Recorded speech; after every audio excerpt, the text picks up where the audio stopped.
여러분 한 주간 동안 정말 수고 많이 하셨습니다. 우리 서로 반갑게 하는 인사하겠습니다. 보이지 않는 하나님의 손길이 함께 하십니다. 보이지 않는 하나님의 손길이 함께 하십니다.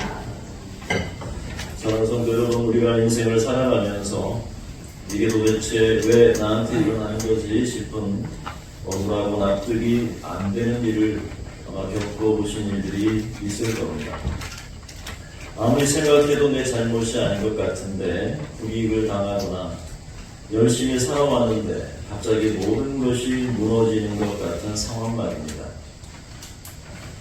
오늘 창세기 42장의 후반부에 이 야곱 가족이 바로 그런 자리에 있습니다. 기근을 피해서 목숨을 구하러 간 애굽에서 졸지에 전탄꾼으로 몰렸고 감옥에 갇혔으며 형제 하나는 골모로 잡혔습니다. 아버지 야곱은 집에서 절규합니다. 다 나를 해롭게 함이로다. 여러분, 그런데 바로 그 절망의 자리에서 하나님은 가장 치밀하고 완벽한 방식으로 일하고 계셨습니다. 자, 모세는 왜 이 혼란스럽고 가슴 답답한 사건들을 이토록 상세히 기록하고 있을까요? 여러분, 요셉의 이야기에는 하나님의 직접적인 신현, 나타남이 없습니다.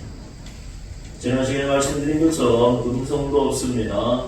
천사도 없습니다. 기적도 없습니다. 그러나 모세가 이 이야기를 이토록 세밀하게 기록한 이유는 분명합니다. 비록 눈에 보이지는 않아도 하나님은 이미 거기 계셨다는 것입니다. 억울한 위기와 도무지 이해되지 않는 두려운 은혜의 교차 속에서 20년간 굳었던 양심을 깨뜨리시고 다 나를 해롭게 하미로다 라는 절망의 탄식을 생명의 화해로 역전시키시는 그 하나님의 감추어진 비밀이 오늘 본문 속에 있습니다. 오늘 시간 이 내용들을 여러분과 함께 말씀을 통해서 이것을 나누고자 합니다. 여러분, 첫째로 위기는 때로 우리를 향한 거룩한 확성기 역할을 합니다. 자, 위기는 한번 따라해보세요. 위기는 확성기와 같다. 자, 확성기는 뭔지 아시죠? 말을 크게 하는 메가폰 같은 것을 말합니다. 자, 요셉은 형들을 왜 3일 동안 감옥에 가두었을까요?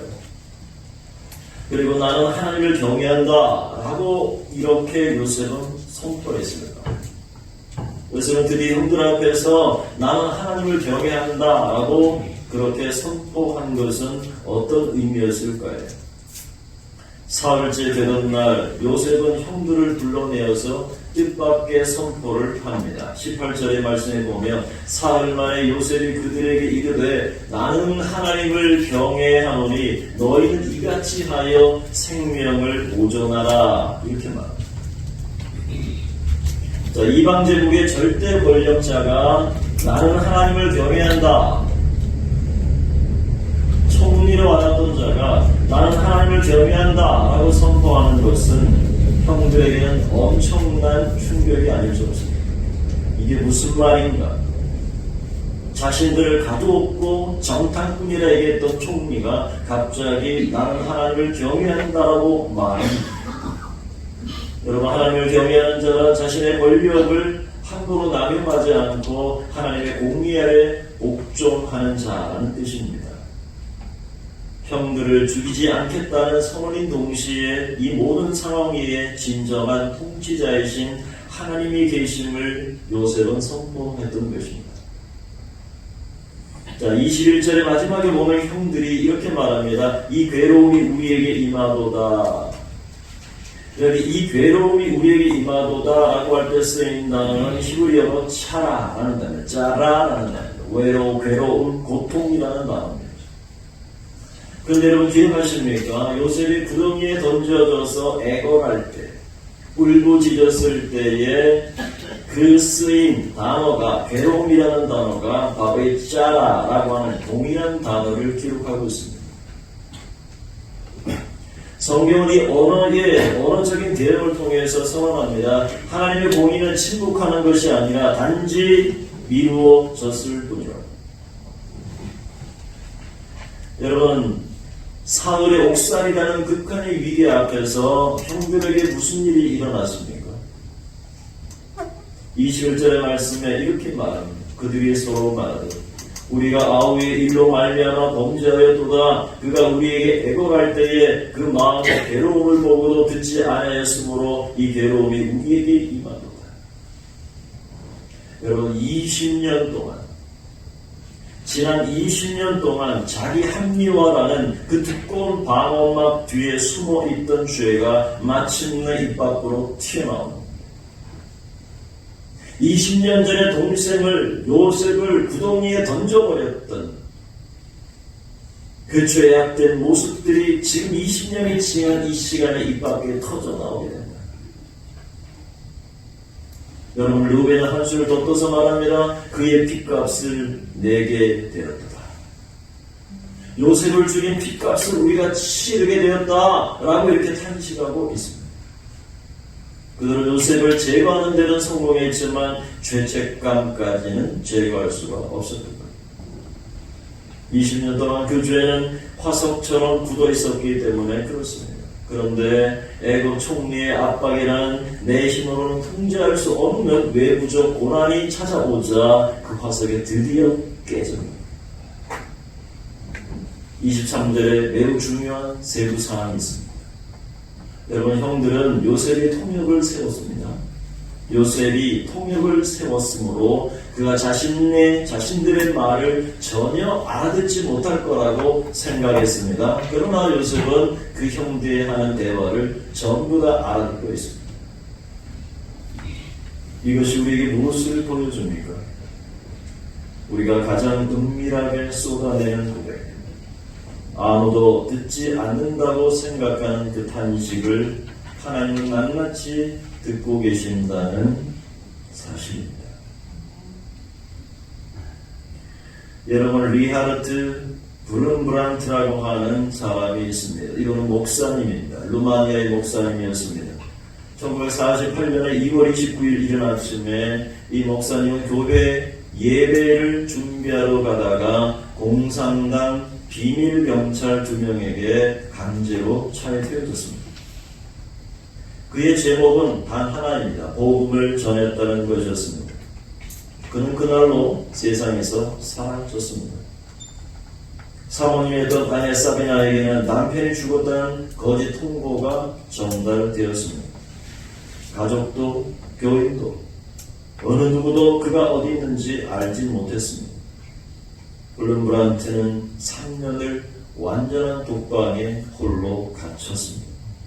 빛도 없고 창문도 없고 소리도 없는 그 작은 감방에서 그는 공산당 신문관들 외에는 아무도 보지 못했습니다. 그러나 그는 그 3년을 낭비로 여기지 않았습니다. 낮에는 잠을 자고 밤이 되면 혼자 일어나 설교를 구상하고 암송했습니다. 독방벽을 두드리면서 모스부라고 하는 소리로서 두드리는 것으로서 대화하는 그 모스부어로 옆방 제수들에게 복음을 전하기도 했습니다. 총 14년의 수감 끝에 석방됩니다. 그가 1966년 미국 상원 청문회에 섰을 때 그는 상의를 벗고 18개의 고문 흉터를 공개했습니다. 자신의 몸에 남아있는 그 18개의 흔적들을 다 보여주면서 이렇게 말했습니다. 이 흔적들이 나의 심장입니다. 그 증언은 전 세계에 보도되었고 그는 박해받는 교회를 돕는 국제 선교단체 순교자의 소리를 설립했습니다. 요셉의 형들에게 찾아온 사흘의 감옥처럼 브른브란트의 3년 독방은 하나님이 거룩한 확성기로 사용하신 억울한 위기였습니다. 그 캄캄한 감방에서 세계 수백만 성도를 위로하는 목소리가 빚어졌던 것입니다. 오늘 여러분, 내 삶에 납득이 안 되는 억울한 위기가 찾아왔습니까? 환경이나 사람을 탓하기 전에 하나님이 그 큰 확성기로 그 그것을 그 위기를 확성기로 삼아서 내 양심에 무엇인가, 내 심령 가운데 무엇인가 말씀하고 있다는 사실을 한번 귀 기울여 보시기를 바랍니다. 요셉은 형들의 고백을 모두 듣고 있었습니다. 하나님도 지금 여러분의 신음을 듣고 계신 줄 믿습니다. 두 번째로 자루 속의 돈은 심판처럼 느껴지는 값없는 은혜였습니다. 여러분, 요셉이 자루의 돈을 몰래 돌려보냈던 것은 사실은 호의였습니다. 요셉이 형들이 가져왔던 돈을 곡식을 주면서 그 안에, 자루 안에 다 몰래 돌려보냅니다. 그런데 형들은 왜 두려워 떨었을까요? 형들의 회개를 엿들은 요셉은 은밀히 물러가 눈물을 쏟아냅니다. 여러분, 진정한 회개는 자신도 눈물을 흘리지만 상대방도 눈물을 흘리게 만듭니다. 만약에 복수할 의도가 있었다면 통쾌했겠지만 그가 울었다는 것은 이미 마음으로 형들을 용서했음을 보여주는 아주 강력한 증거입니다. 그러나 섭리의 완성을 위해서 요셉은 감정을 꾹 눌러 절제하고 돌아와서 시몬을 결박합니다. 시몬을 결박합니다. 그렇다면 왜 첫째 형인 루벤이 아니라 시므온을 결박했을까? 그럼 요셉은 형들의 대화를 듣고 그 대화를 통해서 루벤이 자신을 살리려 했음을 알았기에 그는 제외됐습니다. 시몬은 과거에 여동생 디나 사건 창세기 34장에서 세겜성 추장의 아들이 디나를 박탈한 이후에 보복을 했던 장본인이 누구냐? 바로 시몬과 레위였습니다. 그 중에 시몬이 더 앞장선 형제였습니다. 그는 폭력적인 성품의 소유자이자 요셉을 죽이려 선동했을 가능성이 가장 큰 인물입니다. 여기는 더 깊은 구조적인 이유가 있습니다. 여러분, 시므온은요, 야곱의 아내가 두 사람이 있었죠. 야곱의 아내 두 이름이 무엇입니까? 하나는 레아, 하나는 라헬입니다. 그런데 시므온은 바로 레아의 둘째 아들입니다. 그리고 요셉이 나중에 데려오라고 요구하는 베냐민은 라헬의 둘째 아들입니다. 레아의 둘째 아들을 볼모로 잡아두고 라헬의 둘째 아들을 데려오게 하는 이 대칭 구조는 치밀한 하나님의 섭리 장치입니다. 요셉은 복수가 아니라 완전한 가족 공동체의 회복을 위해서 모든 것을 계획하고 있었습니다. 그리고 요셉은 시몬을 결박하고 형들이 가져온 돈을 자루에 몰래 되돌려 넣어버립니다. 여러분, 요셉의 관점에서 이것은 기근에 허덕이는 가족을 향한 대가 없는 사랑이었습니다. 요셉은 진실로 그 마음속에 형들과 가족들을 생각했고 곡식을 돌려보내지만 그 안에 돈까지도 같이 넣었습니다. 그런데 귀향길 객점에서 자루를 열다가 그 돈을 발견했을 때 형들의 반응이 어땠을까요? 자, 여러분 28절 말씀을 한번 봅시다. 우리 다 같이 28절 말씀 한번 읽어볼까요? 시작! 그가 그 형제에게 말하되 내 돈을 도로 먹었더라. 가족에게 있더라. 이에 그들이 혼이 나서 떨며 서로 돌아오며 말하되 하나님이 어찌하여 이들을 우리에게 하셨는가 하고. 자, 형들이 자루에서 발견한 돈은 단순한 화폐가 아니었습니다. 이것은 20년 전 그들이 동생 요셉을 이스마엘 상인들에게 팔아넘길 때 대가로 받았던 은 20세겔과 동일한 단어.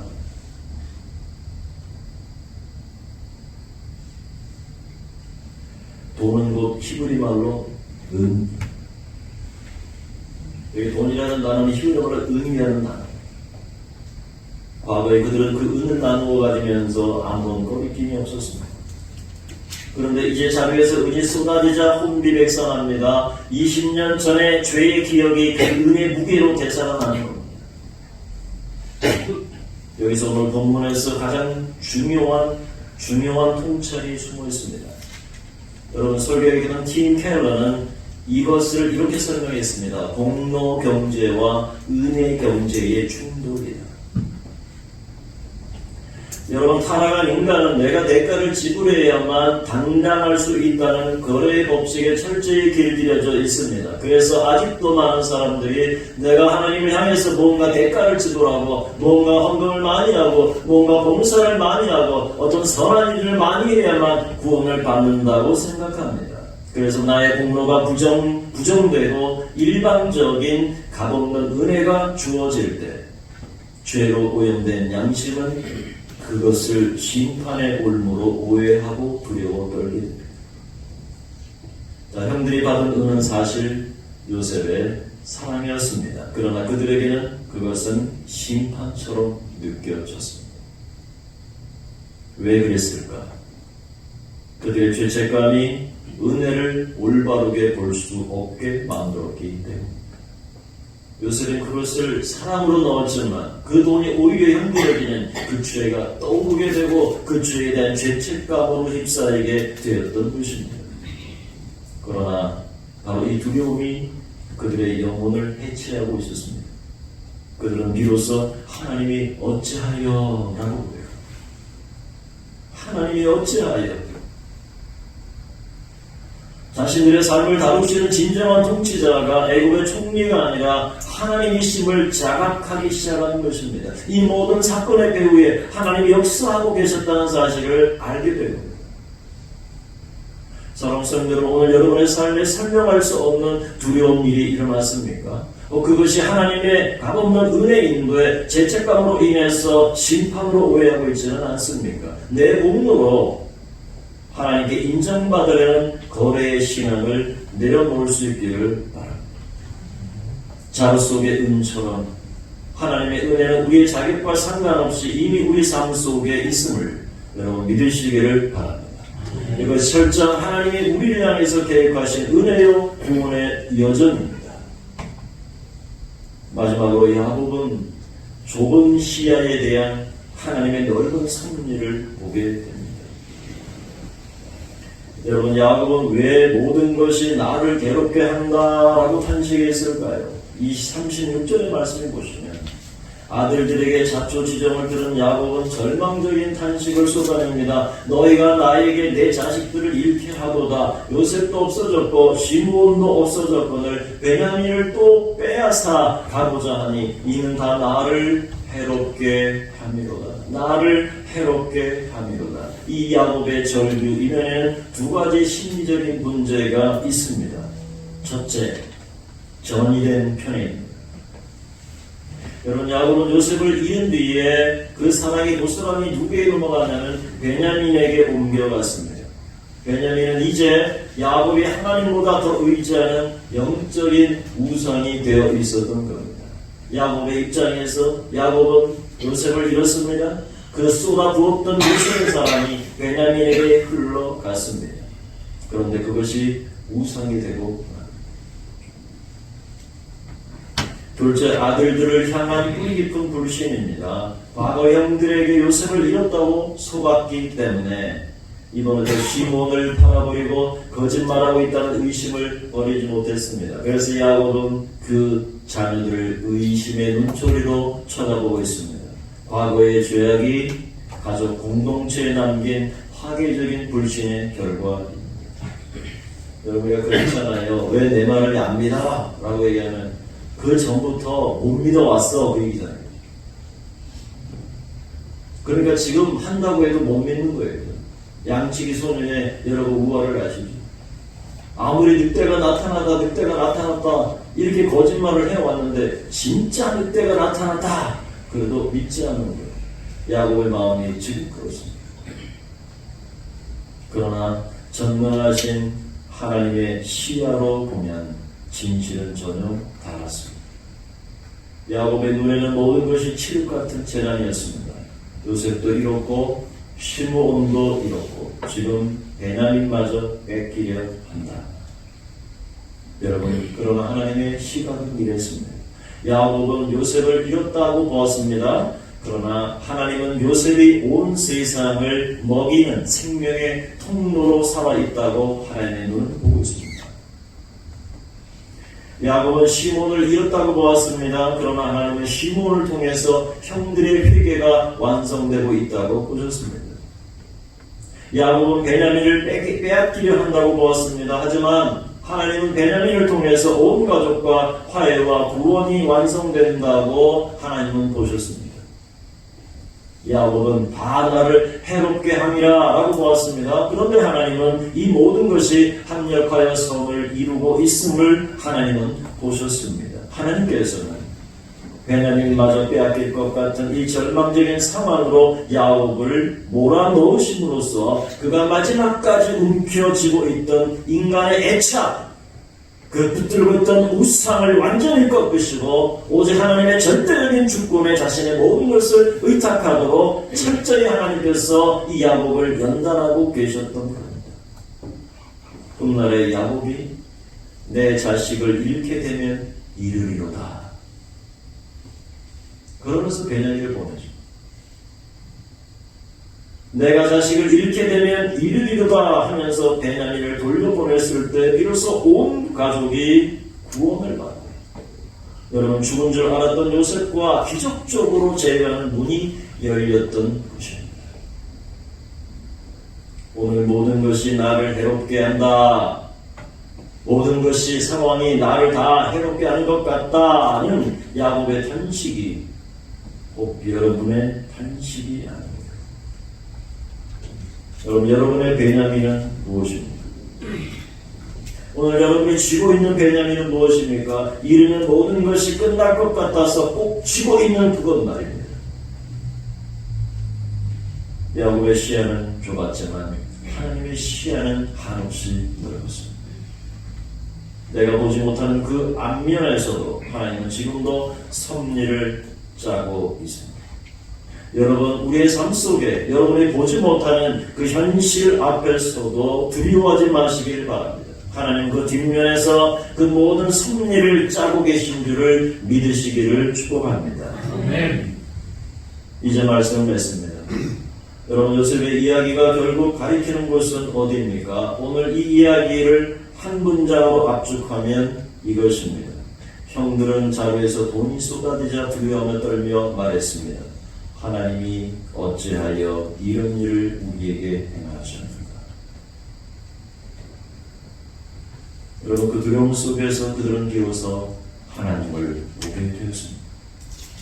심판처럼 느껴진 그 은이 사실은 은혜였고 절망처럼 보이는 모든 상황이 사실은 섭리였습니다. 그리고 우리는 이 이야기가 가리키는 더 큰 그림을 알고 있습니다. 우리가 우리의 죄악으로 예수님을 구덩이에 던지고 은 30개에 팔아 넘겼습니다. 그러나 예수는 3일 만에 부활하셔서 복수의 칼을 드시는 대신에 우리 자루에 값없는 생명의 양식을 채워주셨습니다. 요셉의 자루 속의 돈은 바로 그 은은 복음의 예표였습니다. 여러분, 하나님은 억울한 위기와 두려운 은혜를 교차시키십니다. 나를 해롭게 함이로다 라는 탄식 뒤편에서 하나님은 이미 생명의 식탁을 준비하고 계셨습니다.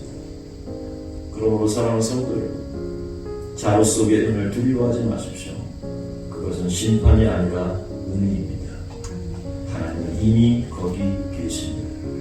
오늘 이 자리에서 위기라는 확성기가 들려주는 하나님의 음성에 귀를 기울이십시오. 두려운 은혜 앞에서 도망치지 마십시오. 그리고 움켜진 그 베냐민을 여러분 주님의 손에 내어드릴 수 있기를 축복합니다.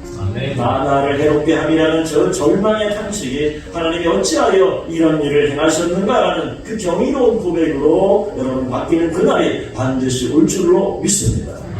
이제 바라기는 협력하여 선을 이루시는 그 하나님의 신실하신 그 섭리를 우리 모두가 굳게 붙들고 이번 한 주간도 우리의 인생도 주님의 그 손길을 기대하면서 승리하는 저와 여러분의 삶이 될 수 있기를 주의 이름으로 축복합니다.